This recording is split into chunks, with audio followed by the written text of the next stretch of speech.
नमस्कार दोस्तों, स्वागत है आपका हमारे चैनल पे। आज हम जानेंगे प्रभु श्री राम के पिता राजा दशरथ के जन्म के बारे में और क्यों उनका नाम दशरथ पड़ा। दोस्तों, वीडियो को अंत तक देखिएगा क्योंकि राजा दशरथ के जन्म की कथा बहुत ही अद्भुत है।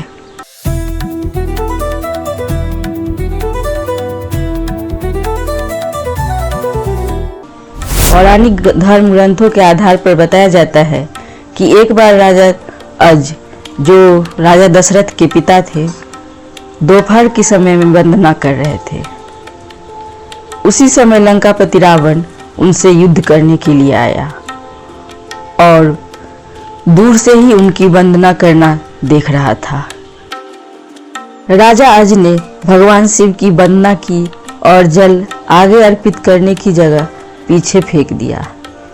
यह देखकर रावण को बड़ा ही आश्चर्य हुआ और वह युद्ध करने से पहले राजा अज के सामने पहुंचा तथा पूछने लगा कि हमेशा वंदना करने के पश्चात जल का अभिषेक आगे किया जाता है, न कि पीछे। इसके पीछे क्या कारण है? तब राजा अज ने कहा, जब मैं आंखें बंद करके ध्यान मुद्रा में भगवान शिव की अर्चना कर रहा था, तभी मुझे यहाँ से योजन दूर और मैंने देखा कि जंगल में एक गाय घास चरती हुई दिखी और मैंने देखा कि एक सिंह उस पर आक्रमण करने वाला है। तभी मैंने गाय की रक्षा के लिए जल का अभिषेक पीछे की तरफ किया। रावण को यह बात सुनकर बड़ा ही आश्चर्य हुआ। रावण एक योजन दूर वहां से गया और उसने देखा कि एक गाय हरी घास चर रही थी, जबकि शेर के पेट में कई बाण लगे हुए थे। अब रावण को विश्वास हो गया, जिस महापुरुष के जल से ही बाण बन जाते हैं और बिना किसी लक्ष्य साधन के लक्ष्य वेदन हो जाता है, ऐसे वीर महापुरुष को जीतना बड़ा ही असंभव है। और वह उनसे बिना युद्ध किए ही लंका लौट आया।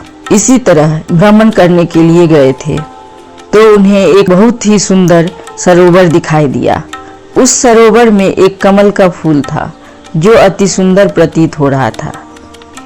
उस कमल को प्राप्त करने के लिए राजा अज सरोवर में चले गए, किंतु यह क्या, राजा अज जितना भी उस कमल के पास जाते, वह कमल उनसे उतना ही दूर हो जाता और राजा अज कमल को नहीं पकड़ पाए।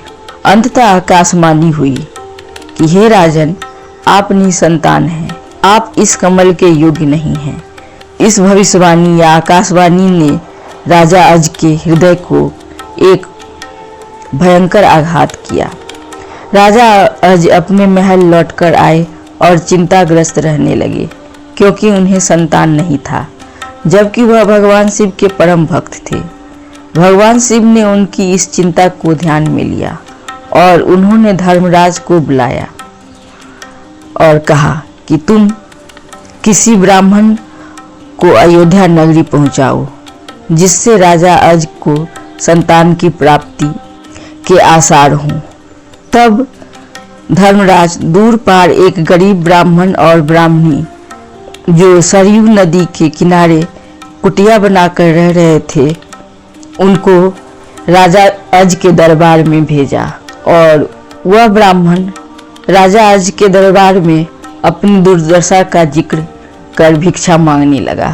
राजा अज ने अपने खजाने में से उन्हें सोने की असरफियां देनी चाहिए, लेकिन ब्राह्मण नहीं कहते हुए मना कर दिया कि यह तो प्रजा का है, आप अपने पास जो है उसमें से दीजिए।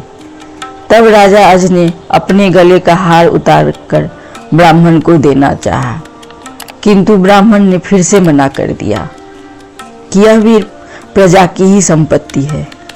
इस प्रकार राजा अज उस ब्राह्मण को कुछ न दे पाए। यह जानकर उन्हें बड़ा ही दुख हुआ कि आज एक गरीब ब्राह्मण उनके दरबार से खाली हाथ चला गया। तब राजा अज ने कुछ सोचा और शाम को एक मजदूर का वेश बनाकर नगर में किसी काम के लिए घूमने लगे। चलते चलते वह एक लोहार के यहाँ पहुँचे और अपना परिचय दिए बिना वहाँ पे काम मांगा। लोहार ने उन्हें एक दिन का काम दिया। वहाँ उन्होंने पूरा दिन और पूरी रात हथौड़े से लोहा का काम करने में बिताया, जिसके बदले में उन्हें सुबह 1 टका मिला। राजा आज 1 टका लेकर उस ब्राह्मण के घर पहुँचे, लेकिन वहाँ वह ब्राह्मण नहीं था। उन्होंने वह 1 टका ब्राह्मण की पत्नी को दे दिया और कहा कि इसे ब्राह्मण को दे देना।